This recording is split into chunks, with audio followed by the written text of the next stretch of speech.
Hey, and welcome to week 5. It's amazing that we are already over halfway through the class. It's going so quickly. Um, so this week we're going to continue to switch gears, and we've been looking at the Bible, Old Testament and New Testament, particularly over the last couple of weeks. We're going to look at what does it mean to live life like a Christian. What does that look like?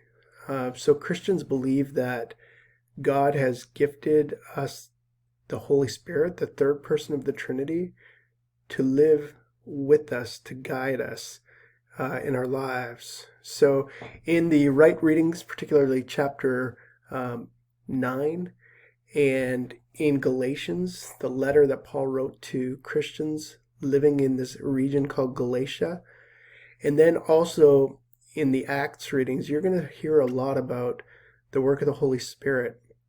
Be looking for that. In Galatians chapter 5, particularly, Paul is writing about what it looks like to live in step with the Spirit. Um, that the fruits of the Spirit, or the way that God works in the lives of people who follow God, produces love and joy and peace and kindness and patience and goodness and gentleness, self-control, those kinds of things that should be expected in the lives of Christians as they follow Jesus and as they follow the leading of the Holy Spirit in their lives. So be thinking about that. This is the book of Acts has to do with the beginnings of the church, and you'll see a lot of talk about the Holy Spirit and the Holy Spirit's work in the church, especially in Acts chapter 2.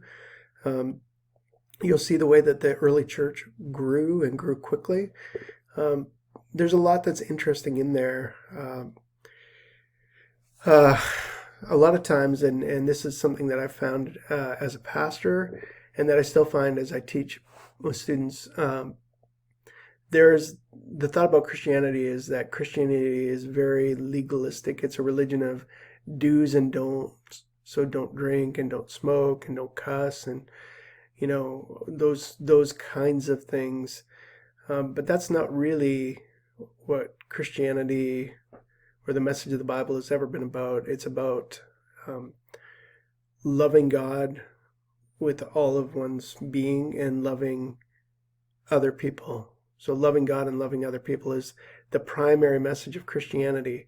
Now, that being said, and that is the message, but that being said, I want to be very clear that there are lots of Christians who are not doing a very good job of living out loving God, or especially living out loving other people. All right, so I just let's be honest. The church is full of people who are human. So when we read the Bible and you run across people in the Bible, Old Testament and New Testament, you find that they fail, and they fail all the time. The same thing is true in the church today. So what we would hope and expect is that transformation of character and transformation of heart is happening in the lives of Christians. And sometimes we see it and we witness it.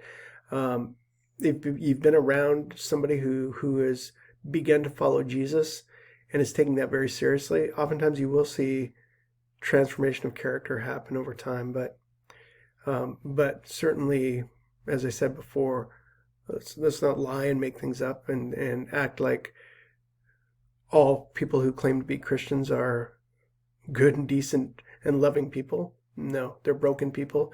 And some people who claim to be Christians um, without eternally judging them, I mean, they are very clearly not following God's command to love, especially love others. And so again, I'm seeking to be honest with you here. Um, but yeah, look as you read those texts for today.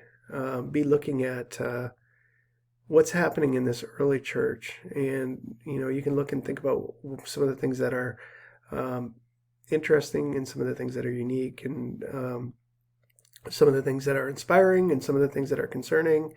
Um, yeah. As always, if you have questions or concerns, please feel free to contact me.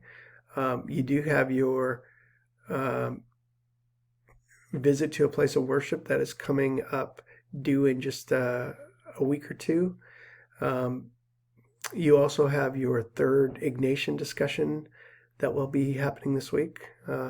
So I appreciate many of you have taken those really seriously and been very thoughtful with those, and I do appreciate that. I hope you have a great week. The week is opened early, and some of you may notice that. A couple students needed that for this week. So, again, have a great week, and I look forward to seeing you in the discussions again.